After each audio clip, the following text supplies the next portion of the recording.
30,000 on their feet in the Bronx. Ground ball to short. Volpe has it. And the Yankees hang on.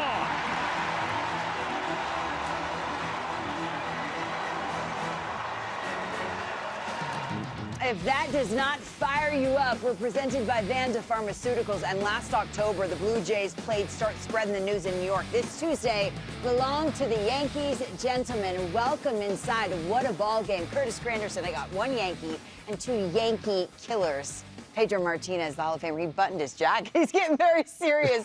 Jimmy Rollins, my name is Lauren Shehadi. My goodness, are we October yet?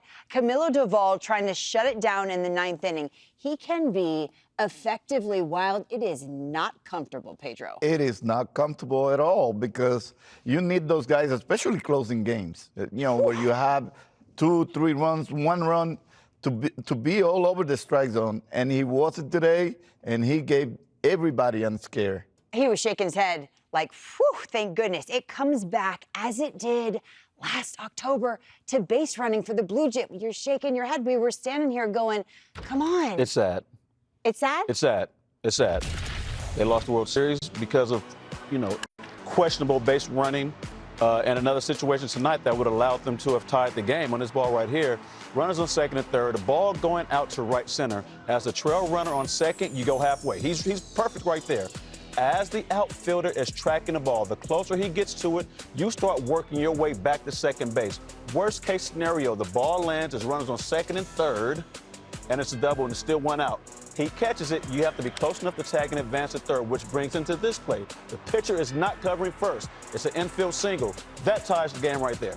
Now you're giving yourself at least a chance to go ahead or get to the ninth inning and play extras. But those little things that I don't know if they go over in spring training, they definitely don't do it in batting practice. I've been to BPs. They just hit, maybe take some ground balls and go right in and watch some videos.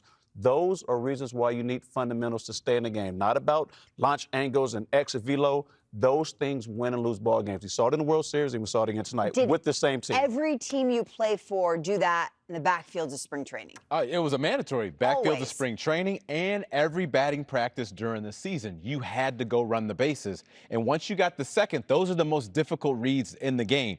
You took at least one batter's full round so you can see hopefully a ball to your left, a ball to your right, a ball over your head, a ball in, so you can read them. This is the only time you get a chance to practice it if you're actually out there at second base during batting practice so you can get as close to this game simulation as possible. But it also goes to a philosophy because for a lot of years, the Phillies weren't the best team, but they preached base running, first to third, how to play that situation. So for me, it was ingrained that we have to execute on base running, and you can, the way we would always say, you can steal ball games, you can steal runs just by running the bases correctly. And I'm going to tell you another thing that I saw. Remember Garrett Cole?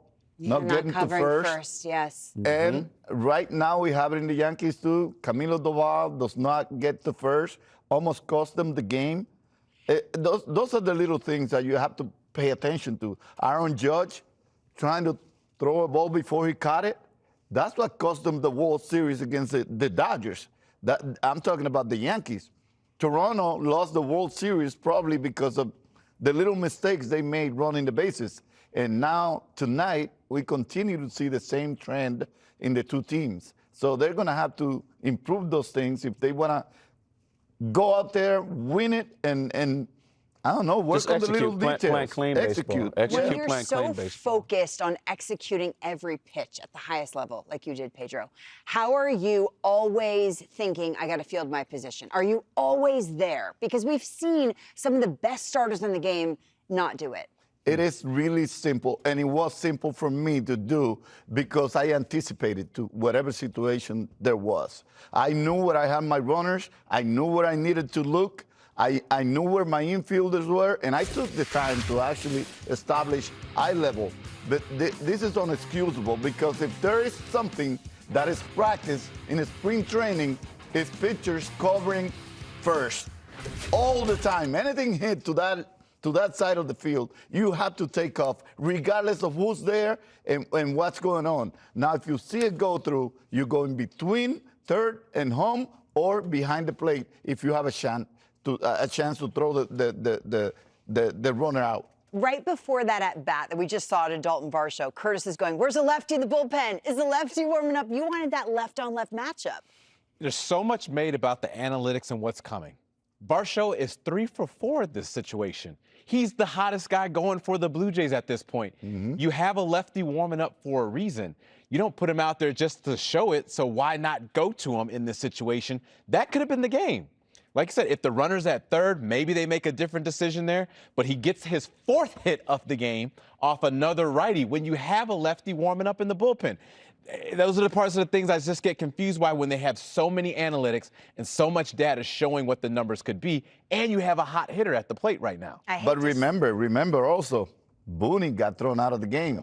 And who is replacing Booney? But we know, Pedro, come on. They know. I know they know. He's around the corner like this, putting his head out there, and he's calling orders, or he has a walkie-talkie. Look, we're going to spill the beans. That's how they do it. He's got They may not be in the dugout, but they definitely have that walkie-talkie hanging around. Aaron Boone has been thrown out 48 times in his Yankee career. He wanted his money's worth tonight. Did you like when your manager got thrown out for the boys, or did you feel like they're more valuable in the dugout, managing the team? I loved it. You loved when they got, which one? You have to understand, I love when they got through out, because Charlie put some curse words together, some combinations that, boy, I think I'm stealing that one. Sweet Charlie. Exactly, and he put some combinations together, and I tell everyone this, and I mean it. If Charlie could curse during interviews, he'd never stutter. I mean, he is smooth with it, but when he has to sit there and think about how he can't curse, then he'd drop a little stutter in there and just to give himself some rhythm, some time. But didn't know what to say. Also, when they go out there, that lets you know that he's in a fight with us. And that's what's most important, to knowing that your manager has your back and he's doing it for that hitter. That hitter could be struggling. That hitter feels like he's fighting for me. I'm not in this by myself. And in that moment, I think he had merit to go out and do it. He felt they missed a call earlier, felt he got that one wrong. You know, replay suggested that the call stands, but sometimes you got to go out there and just let him know. Maybe he's frustrated too. Who knows what's going on in his life? We don't know. Always has his players back. I hate to stir the pot, but the corner infielders were the story. Jimmy Rollins, Curtis Granderson. Your peak performers presented by Vanda Pharmaceuticals, Ben Rice and Ryan McMahon. McMahon was hitless in 24 straight at-bats, not anymore. And if the Yankees are going to get production from the bottom half of the order, sign me up. I'll take it all day. It's going to be great because the top part of the lineup has been solid with Judge and Rice and Bellinger. But if you can go depth, I think that's going to be one of the keys for them. They obviously show they can hit the ball out of the ballpark, but they also walk at a very high rate. When they hit it out, what it is? It's a ding-dong Johnson. Okay. Did we know Ben Rice was this when he was drafted in the 12th round in 2021? He's got major pop. I think they knew. Then? Power plays. You can tell when a guy has power. It's just how often is he going to hit? Like, we love power, right? But if it shows up once every 40 at-bats, is it really worth it? But a guy that can become consistent, learn how to hit, learn his strike zone, and then all of a sudden that barrel rate goes up, and in that ballpark, as a left-handed hitter, you have a clear advantage. He's a big kid and strong, but now that he's getting into it this often, that's when you start saying we made the right call. But power will play is how often can a guy actually hit. But I think also with Ben Rice, like you look at this, right? Look at his average, 24 to 25 to 26. It's constantly gone up. Yes, he's got more time and more at-bats, and he's getting used to it. But you talked about that big body, Jimmy. I think part of it that's also playing into it, remember, he also caught. He's not catching this year. He caught a lot of games last year. That puts wear and tear on your body. He also DH'd last year. If you don't know how to DH, that's a tough thing for a young player. He's playing first. He's on the field. He's in the game. All that stuff helps make hitting easier until you figure out the role of being able to come off the bench and DH and get your legs underneath. If it's 95 degrees out there, Lauren, and you're catching, you are tired. He's not catching anymore. All that I think is adding to the success that he's been able to have so far this season. And he's playing defense at a high level. Yep. I mean, he's not just a first baseman. He's playing really good defense. I'm really impressed with this kid, and he's going to give Judge a run for his money. Huh? We're going to listen to you from now on. He knows I'm saying it. All he has to do is just look at the closer, and he's going to know that I'm rooting for him to chase.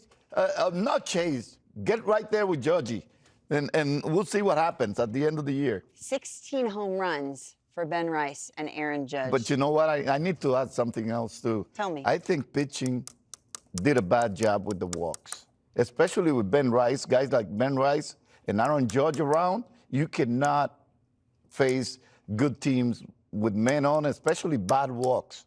After you jump ahead, you're talking about the one from Dylan Cease before the Ryan McMahon homer. And also the Jazz walk. Warren ended up hurt because of the walks that he had. Both pitchers got hurt after the walks, and those were bad walks. We're not the only ones who love Ben Rice. Apparently, X is afire. Twitter Really? abuzz. Who would have thought Ben Rice would be our lefty Aaron Judge? Yankee fans are the best. New England kid, How would you describe Yankee fans, Curtis? Meet the new Aaron king Judge, of meet home the new runs, Ben king. Rice. Oh, now they're fighting words. All right, they There's jumping way out of themselves on that. Now Dante you go. X, I don't know about that one, player. Relax. They're listening. We're not listening to that one. There's They're one listening to captain. me. His number 99.